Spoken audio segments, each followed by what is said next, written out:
जय हिंद दोस्तों। 7 फरवरी 2025 के करंट अफेयर्स का पहला और इम्पोर्टेंट क्वेश्चन है, 38वां सूरजकुंड अंतर्राष्ट्रीय शिल्प मेला 2025 कहां आयोजित किया जाएगा। आंसर हो जाएगा इसका फरीदाबाद, हरियाणा में। तो दोस्तों, सूरजकुंड अंतर्राष्ट्रीय शिल्प मेला हर साल हरियाणा के फरीदाबाद में सूरजकुंड में आयोजित किया जाता है। यानी हरियाणा का जो फरीदाबाद है और उसमें जो सूरजकुंड नामक स्थान है, यहां पर सूरजकुंड अंतर्राष्ट्रीय शिल्प मेला आयोजित किया जाता है हर साल। इस बार इसका 38वां संस्करण आयोजित किया जा रहा है 7 से 23 फरवरी 2025 तक। इस मेले का थीम स्टेट कौन है इस साल? ओडिशा और मध्य प्रदेश। और इसमें शामिल होने वाले देश कौन है? तो जो बिम्स्टेक देश हैं वो इसमें शामिल होंगे। बिम्स्टेक देशों में बांग्लादेश, भूटान, भारत, नेपाल, श्रीलंका, म्यांमार और थाईलैंड शामिल है। सूरजकुंड अंतर्राष्ट्रीय शिल्प मेला एशिया का सबसे बड़ा शिल्प मेला है, इस बात को भी नोट कर लें। यह मेला पहली बार 1987 में आयोजित किया गया था। बात हुई है मेले की, तो चलिए कुछ इंपॉर्टेंट मेले डिस्कस करते हैं। गंगा सागर मेला गंगा सागर द्वीप पश्चिम बंगाल में लगता है। मेदाराम जात्रा और समक्का सरलम्मा जात्रा तेलंगाना में आयोजित होता है। नौचंडी मेला मेरठ यूपी में। पुष्कर मेला राजस्थान में। चंद्रभागा मेला झालरा पाटन झालावाड़ राजस्थान में। वनेश्वर मेला डूंगरपुर महादेव मंदिर राजस्थान में। अंबुबाची मेला कामाख्या मंदिर असम में। माधवपुर मेला माधवपुर घेड़ पोरबंदर गुजरात में। और त्रिशूर पूर्णम ये त्रिशूर केरल में लगता है। इसके अलावा दोस्तों, जो सोनपुर मवेशी मेला है ये बिहार में लगता है। और जो महाकुंभ मेला अभी जो आयोजित किया जा रहा है ये प्रयागराज में लगता है। आप इस पूरे लेक्चर को बहुत ही ध्यान से लास्ट तक देखिएगा। लास्ट में आपसे क्वेश्चन पूछा जाएगा जिसका आंसर कमेंट बॉक्स में देना है। अगर आप चैनल पर पहली बार आए हैं तो सब्सक्राइब कर लें, बेल आइकन भी दबा लें, जिससे आपको समय पर सबसे पहले नोटिफिकेशन मिल सकेगा। दोस्तों, स्टडी करके ऐप को आप इंस्टॉल कर लें। यहाँ पर आपको paid course, e book, test series, daily current affairs की PDF, class note, course and PDF मिल जाएगा।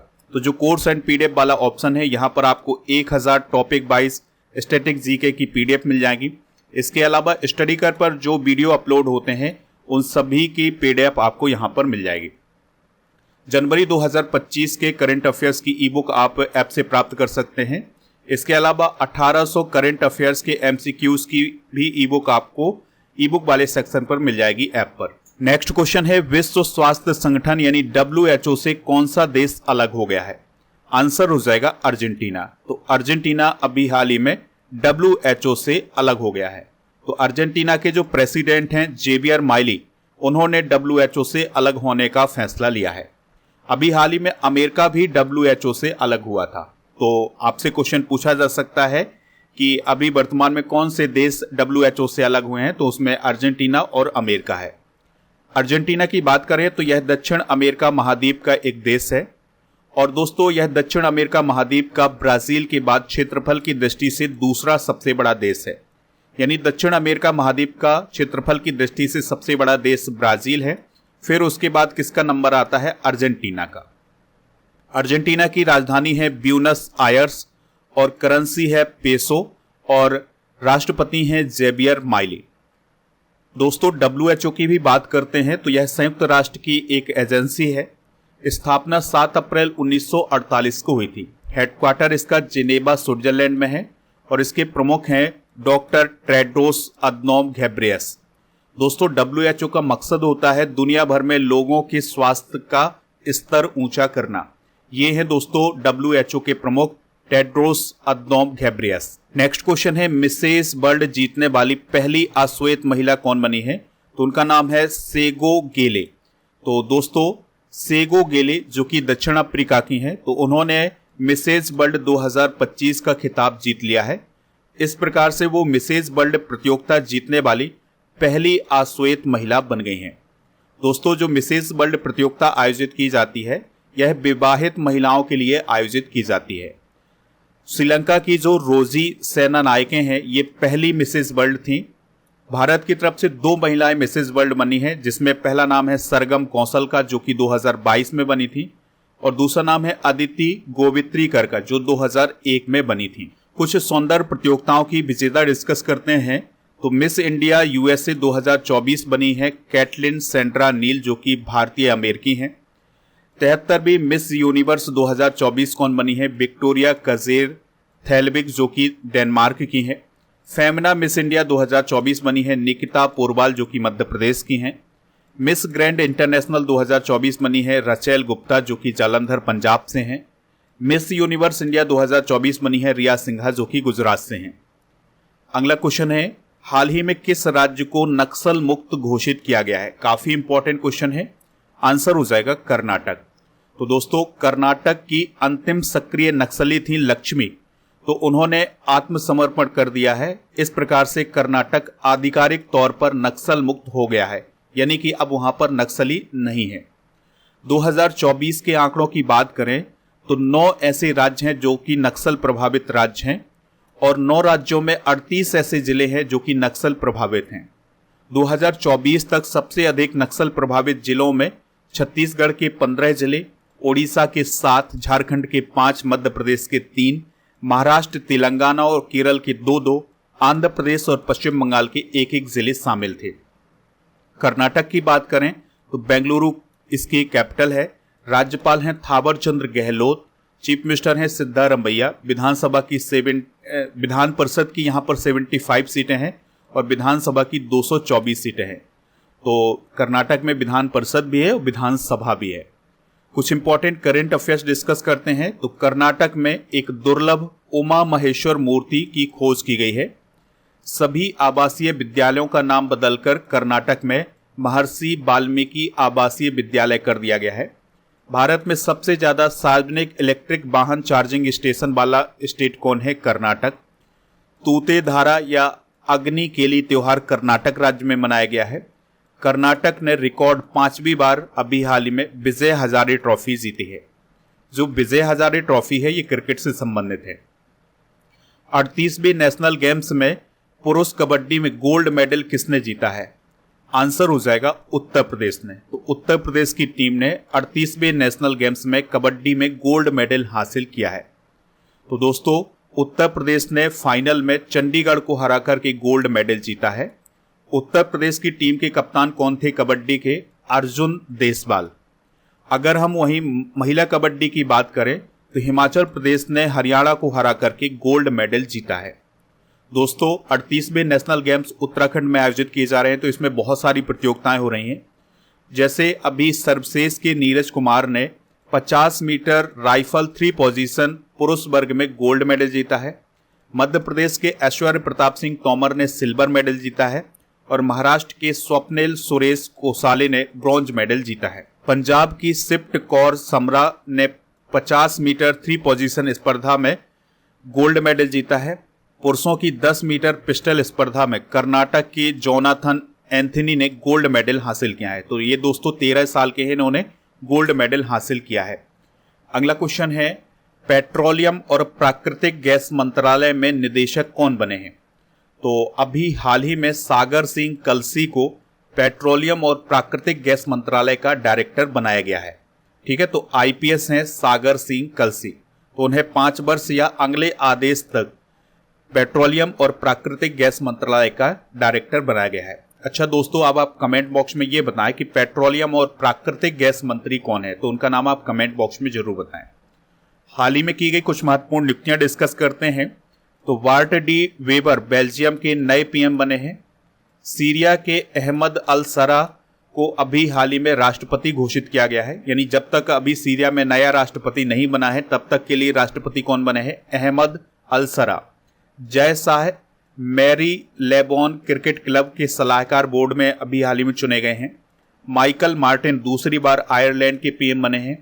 न्यायमूर्ति आलोक आराधे ने बॉम्बे हाईकोर्ट के मुख्य न्यायाधीश के रूप में शपथ ली है। ज्ञानेंद्र प्रताप सिंह सीआरपीएफ के महानिदेशक बने हैं। देवजीत सैकिया बीसीसीआई के सचिव बने हैं। नेक्स्ट क्वेश्चन है, किस देश में प्रदर्शनकारी भीड़ ने बंगबंधु स्मारक संग्रहालय को ध्वस्त कर दिया है? आंसर हो जाएगा बांग्लादेश। तो दोस्तों, बांग्लादेश की कैपिटल ढाका में जो बंगबंधु स्मारक संग्रहालय था तो उसको भीड़ ने ध्वस्त कर दिया है, जला दिया है। इसके अलावा बुलडोजर से उसको नष्ट कर दिया है। दोस्तों, यह जो म्यूजियम है यह शेख मुजीबुर रहमान का घर है। जो शेख मुजीबुर रहमान है वो बांग्लादेश के संस्थापक माने जाते हैं, तो उन्हीं के घर को अभी नष्ट कर दिया गया है। दोस्तों, जब 1971 में बांग्लादेश में मुक्ति संग्राम चल रहा था तो इसी घर से ये आंदोलन चलाया जा रहा था। शेख मुजीबुर रहमान को बंगबंधु के नाम से जाना जाता है। 16 दिसंबर 1971 को बांग्लादेश को आज़ादी मिली थी। पहले दोस्तों बांग्लादेश को पूर्वी पाकिस्तान कहा जाता था, ठीक है। फिर 1971 में इसका नाम बांग्लादेश रखा गया था। बांग्लादेश में अभी हाल ही में एक और फैसला लिया गया था कि जो जॉय बांग्ला नामक स्लोगन था वो अब नेशनल स्लोगन नहीं माना जाएगा। बांग्लादेश की बात करें तो ढाका कैपिटल है, टका यहाँ की करेंसी है और राष्ट्रपति हैं मोहम्मद शहाबुद्दीन चुप्पू। अभी वहां पर जो अंतरिम सरकार है उसके प्रमुख कौन है? मोहम्मद यूनिस। और दोस्तों बांग्लादेश की जो संसद है उसे जातीय संसद बोला जाता है। 1971 में बांग्लादेश का निर्माण हुआ था। बांग्लादेश का स्वतंत्रता दिवस 26 मार्च को मनाया जाता है। अगला क्वेश्चन है, जनजातीय सांस्कृतिक समागम का आयोजन कहाँ किया जा रहा है? आंसर हो जाएगा प्रयागराज में। तो प्रयागराज में महाकुंभ के दौरान ही जनजातीय सांस्कृतिक समागम का भी आयोजन किया जा रहा है। तो यह 6 से 10 फरवरी 2025 तक आयोजित किया जाएगा। तो ये जो जनजातीय सांस्कृतिक समागम है इसमें आदिवासी और जनजातीय समाज के लोग हैं वो यहाँ पर जुड़ेंगे और उनकी संस्कृति आपको देखने को यहाँ पर मिलेगी। वर्ष 2025 को बिरसा मुंडा की 150वीं जयंती के उपलक्ष्य में जनजातीय गौरव वर्ष भी घोषित किया गया है। इस फैक्ट को आप जरूर नोट करें। बिरसा मुंडा की बात करें तो 15 नवंबर 1875 को इनका जन्म हुआ था। ये मुंडा जनजाति से थे। इनका जन्म झारखंड के खूंटी जिले के उलीहातू गांव में हुआ था। बिरसा मुंडा को धरती आबा के नाम से भी जाना जाता है। बिरसा मुंडा ने उल गुलान आंदोलन का नेतृत्व किया था और उनके जन्म दिवस पर भारत में 15 नवंबर को जनजातीय गौरव दिवस मनाया जाता है। अगला क्वेश्चन है, सुप्रीम कोर्ट के सम्मानजनक मौत के अधिकार से जुड़े फैसले को लागू करने वाला पहला राज्य कौन बना है? आंसर हो जाएगा इसका कर्नाटक। तो दोस्तों कर्नाटक सुप्रीम कोर्ट के सम्मानजनक मौत के अधिकार से जुड़े फैसले को लागू करने वाला भारत का पहला राज्य बना है। तो इस फैसले के तहत जो गंभीर रूप से बीमार मरीज हैं उनको सम्मानजनक मौत का अधिकार है, ठीक है। तो ये फैसला सुनाया था 2023 में सुप्रीम कोर्ट ने। तो अब इसी फैसले को लागू किया है कर्नाटक में। दोस्तों चलिए कुछ इंपॉर्टेंट करंट अफेयर्स डिस्कस करते हैं। तो 3 क्रिमिनल कानूनों को पूरी तरह से लागू करने वाला पहला प्रदेश कौन बना है? चंडीगढ़। सौर ऊर्जा से चलने वाला देश का पहला सीमावर्ती गांव कौन बना है? मसाली, जो कि गुजरात में है। देश का पहला डिजिटल म्यूजियम कहां पर बनाया गया है? महाराष्ट्र में। सेमीकंडक्टर नीति लागू करने वाला पहला राज्य कौन है? गुजरात। भारत के पहले लेखक गांव का उद्घाटन कहां किया गया है? उत्तराखंड में। बिहार सरकार द्वारा राज्य के पहले ड्राई पोर्ट का उद्घाटन बेहटा में किया गया है। अच्छा, आप कमेंट बॉक्स में ये बताएं कि यूसीसी लागू करने वाला भारत का पहला स्टेट कौन बना है। अगला क्वेश्चन है, ब्रायन मर्फी का निधन हो गया है, वह कौन थे? तो वह एक ब्रिटिश एक्टर थे। तो ब्रिटिश एक्टर ब्रायन मर्फी का 92 वर्ष की आयु में निधन हो गया है। Brian Murphy man about the house और जॉर्ज एंड मिल्ट्रेड के लिए मशहूर हैं, यानी उन्होंने इन फिल्मों में काम किया हुआ है। प्रमुख निधन डिस्कस करते हैं। तो गुजरात के बीजेपी के विधायक करसन भाई सोलंकी का निधन हुआ है। पूर्व मुख्य चुनाव आयुक्त नवीन चावला का निधन हुआ है। वरिष्ठ लेखक नरेंद्र चपलगांवकर का निधन हुआ है। प्रख्यात पार्श्व गायक पी जयचंद्रन का निधन हुआ है। असमिया अभिनेत्री ज्ञानदा काकती का निधन हुआ है। परमाणु वैज्ञानिक आर चिदम्बरम का निधन हुआ है। अगला क्वेश्चन है, महिला जननांग विकृति के खिलाफ अंतर्राष्ट्रीय शून्य असहिष्णुता दिवस कब मनाया जाता है? तो यह मनाया जाता है 6 फरवरी को। तो महिला जननांग विकृति के खिलाफ अंतर्राष्ट्रीय शून्य असहिष्णुता दिवस हर साल 6 फरवरी को मनाया जाता है। यह दिवस पहली बार 2012 में मनाया गया था। और दोस्तों जो WHO और यूनेस्को है इसका मकसद है 2030 तक महिला जननांग विकृति को खत्म करना। फरवरी माह के महत्वपूर्ण दिवस डिस्कस करते हैं। तो 4 फरवरी को अंतर्राष्ट्रीय मानव बंधुत्व दिवस मनाया जाता है। इसके अलावा विश्व कैंसर दिवस मनाया जाता है। 2 फरवरी को विश्व आर्द्रभूमि दिवस मनाया जाता है। 10 फरवरी को राष्ट्रीय कृमि मुक्ति दिवस 11 फरवरी को विश्व यूनानी दिवस, 12 फरवरी को राष्ट्रीय उत्पादकता दिवस, 13 फरवरी को विश्व रेडियो दिवस और राष्ट्रीय महिला दिवस मनाया जाता है। 20 फरवरी को अरुणाचल प्रदेश का स्टेटहुड दिवस, 21 फरवरी को अंतर्राष्ट्रीय मातृभाषा दिवस, 24 फरवरी को केंद्रीय उत्पाद शुल्क दिवस मनाया जाता है। इसी प्रकार से 27 फरवरी को प्रोटीन दिवस और 28 फरवरी को राष्ट्रीय विज्ञान दिवस मनाया जाता है। अगला क्वेश्चन है, भारत की पहली एआई यूनिवर्सिटी किस राज्य में खोली जाएगी? तो यह महाराष्ट्र में खोली जाएगी। तो दोस्तों, महाराष्ट्र भारत का पहला आर्टिफिशियल इंटेलिजेंस विश्वविद्यालय स्थापित करने जा रहा है। इसका उद्देश्य artificial intelligence research, innovation, education और स्किल डेवलपमेंट को बढ़ावा देना। दोस्तों, इस यूनिवर्सिटी के लिए जो सदस्य होंगे वो होंगे IIT Mumbai, IIM Mumbai, Google India, Mahindra group, L&T और जो आईटी मिनिस्ट्री है, राजीव गांधी विज्ञान एवं प्रौद्योगिकी आयोग, data security council of India, ये सभी इसमें शामिल होंगे। कुछ इंपॉर्टेंट करंट अफेयर्स डिस्कस करते हैं। तो डीप सीक एआई को अभी हाल ही में चाइना ने बनाया है। एआई समिट पेरिस फ्रांस में आयोजित किया जाएगा। नेविदा ने Jetson Orin nano super generative AI supercomputer को लॉन्च किया है। आरबीआई ने वित्तीय धोखाधड़ी के खिलाफ MuleHunter.ai नामक एआई टूल का इस्तेमाल करना शुरू किया है। बिहार में डाक विभाग ने सेवा में एआई की शुरुआत की है। कल के करंट अफेयर्स को रिवाइज करते हैं। तो साउथ अफ्रीका के सबसे बड़े हिंदू मंदिर का उद्घाटन कहाँ किया गया है? जोहान्सबर्ग में। कौन सा देश UNHRC से अलग हो गया है? अमेरिका। किस राज्य ने यूनिफॉर्म सिविल कोड यानी UCC को लेकर 5 सदस्यीय समिति का गठन किया है? गुजरात। भारत का पहला सफेद बाघ प्रजनन केंद्र कहाँ खोला जाएगा? रीवा, मध्य प्रदेश में। भारत ने 2025 के लिए संयुक्त राष्ट्र के नियमित बजट में कितना योगदान दिया है? $37.64 मिलियन। और वैश्विक न्याय शिखर सम्मेलन 2025 कहाँ आयोजित किया जाएगा? दुबई, UAE में। हाल ही में अंतर्राष्ट्रीय बिग कैट अलायंस लागू हुआ है। इसमें भारत सहित कितने देश शामिल हुए हैं? 27। टाटा स्टील मास्टर्स 2025 शतरंज का खिताब किसने जीता है? आर प्रज्ञानंद। चमन अरोड़ा को किस भाषा में साहित्य अकादमी पुरस्कार 2024 दिया गया है? डोगरी। नस्लीय सद्भाव की रक्षा और विदेशी हस्तक्षेप पर अंकुश लगाने के लिए नया कानून किस देश में पारित हुआ है? सिंगापुर। 38वें नेशनल गेम्स 2025 में बैडमिंटन में महिला एकल का खिताब किसने जीता है या गोल्ड मेडल किसने जीता है? अनमोल खरब।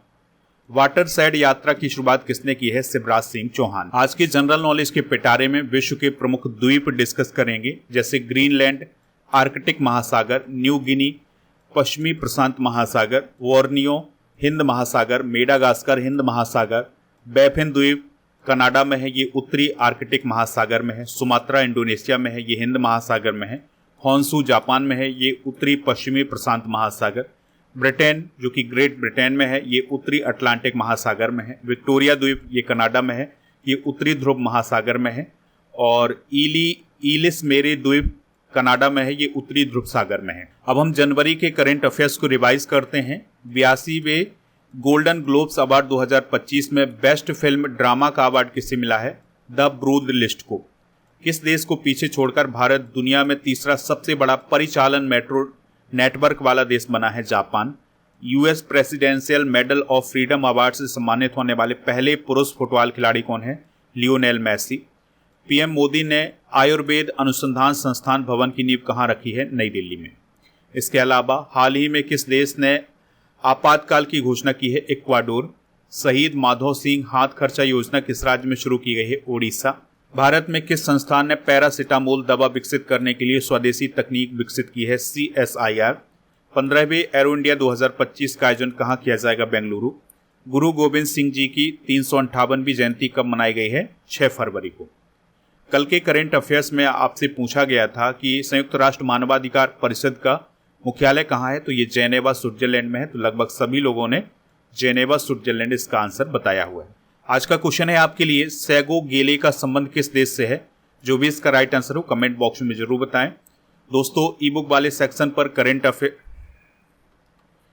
ऐप पर ईबुक वाले सेक्शन पर आपको करंट अफेयर्स की ईबुक मिल जाएगी। इसके अलावा जीके की ईबुक मिल जाएगी। तो ईबुक में आपको जियोग्राफी, पॉलिटी और साइंस ये सभी ईबुक आपको मिल जाएगी, तो इनको आप प्राप्त कर लें। इसके अलावा दोस्तों, आपको जनवरी से और दिसंबर 2024 तक के करेंट अफेयर्स की बुक मिल जाएगी हिंदी इंग्लिश दोनों मीडियम में। टेस्ट पास मिल जाएगा ऐप पर, और ऐप पर बहुत सारे कोर्स लॉन्च किए गए हैं, तो ये कोर्स भी आपको वहाँ पर मिल जाएंगे, तो इन सभी को आप वहाँ से प्राप्त कर सकते हैं।